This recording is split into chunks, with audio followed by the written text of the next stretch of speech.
Paalala ang pulisya sa mga darayo sa Divisoria sa Maynila para mamili ngayong Kapaskuhan. Ingat sa mga modus gaya ng bundol-bundol at pang-iipit. Ito ang pagtutok ni Jay Sabalde. Ilang fire trucks mula sa Bureau of Fire Protection at mga street sweeper ang dala ng Department of Public Service o DPS ng pamahalang lungsod ng Maynila sa Divisoria. Pinatabi nila sa bangketa ang mga tindahan sa kaunti-unting binugahan ng tubig at winalis ang kalsada. Naglatag din ang mga tent para pwestuhan ang mga nagtitinda at mabigyan ng tamang espasyo ang mga sasakyan. Ito po in preparation sa Christmas. At kung maganda po ang kakatakbuhan nito, baka depende po sa ating Pangulo, Erap Estrada, na pwede ituloy po ito kung kaya maganda po ang kahitlan. Pasado alas 9 ng umaga nang mag-set up ang ilang tindahan. Ayon sa mga tindera, hapon pa raw dumarami ang tao kaya hindi nila inagahan ang pagtitinda. Gayunpaman, meron na rin iilang mamimili ang narito. Mamimili? Para saan? Para sa paninda. Paninda, hindi para sa Pasko. Para din sa Pasko. Kayo dito namimili? Mura kasi.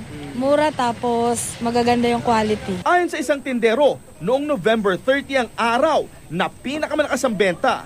Ngayon daw, medyo mahina ang kita. Kaya, bibigay na lang namin hanggat sa kaya namin ibigay yung presyo. Pero pag hindi, tabi na lang namin.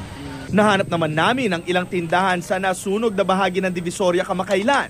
Nasa bangketa sila sa M. de los Santos Street. Ito yung isa sa mga lugar sa Divisoria na dinadagsa ng mga tao at kakaiba. Kung mapapansin nyo, napapaligiran ako ng mga sako-sakong laruan tulad ng ito, mga tauhan na plastic,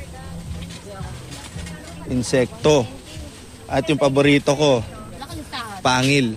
So yung mga laruan dito, no, ginagawa nila, pinaplastic nila at kinikilo-kilo nila. Kasabay nito, nakaalerto na ang Manila Police District o MPD sa inaasahang dagsa ng mamimili sa Divisoria, lalo't talamak ang modus operandi sa mga siksikan lugar. Isa rito, ang bundol-bundol kung saan paulit-ulit kang babanggain hanggang mainis ka. Pero dinudukot na pala ang gamit mo. Ingat din daw sa estilo ng pang-iipit kung saan babagalan ng nasa harap mo ang paglalakad sa kakaiipitin ng dalawang iba pa sa gilid.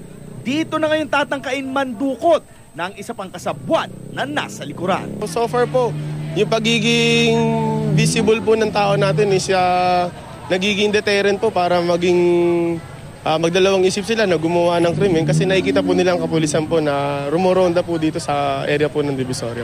Jay Sabale, nakatutok 24 oras.